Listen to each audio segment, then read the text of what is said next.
దారి ఇది. ఇక్కడ నుంచి కొంచెం ముందుకు వెళ్తే మనకి విలేజ్ లో దారి వస్తుంది, వేప చెట్టు దాటినాక. ఓకే, మనకి ప్రాపర్టీ ఇక్కడ నుంచి రైట్ కూడా పోతుంది. ఇదంతా దారి మనకి.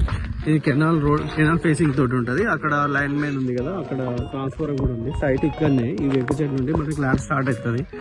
ఓకే, ఇక్కడ కడి అనిపిస్తుంది కదా, ఇక్కడ కడి నుండి ఆడ రైట్ సైడ్ కడి, ఇంకా ముందు కడి నుంచి మనకి ఇట్లా పోడు ఉంటుంది. ఎకరము 9 గుంటలు ఉంటుంది ప్రాపర్టీ.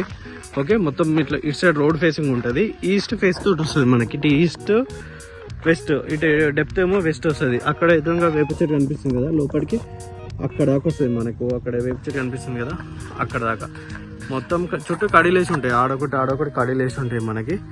ఆల్రెడీ సెల్ చేసుకున్న డాక్యుమెంట్ ఇది, రిజిస్ట్రేషన్ డాక్యుమెంట్. మనకి జంగం నుండి ఒక 13 కిలోమీటర్లు వస్తుంది. విలేజ్ టు విలేజ్ రోడ్ నుంచి మనకు 300 మీటర్స్. ఇదంతా కెనాల్ ఫేసింగ్ తోటి వస్తుంది. మన కారు, ట్రక్కర్ అన్నీ వస్తాయి దీనిలో లోపలికి. మొత్తం రెడ్ సైడ్, హెడ్ సైడ్ కడిగి కనిపిస్తుంది కదా, ఇటు సైడ్ వేప చెట్టు నుండి ఆ డెప్త్ వేప చెట్టు కనిపిస్తుంది కదా, అక్కడ దాకా మనకి సైట్ ప్లేన్గా ఉంటుంది. ల్యాండ్ అంతా ఏ రాళ్ళు అవి ఇవి ఏం లేవు. వర్షానికి కొంచెం చెట్లు అవి మొలిచినాయి.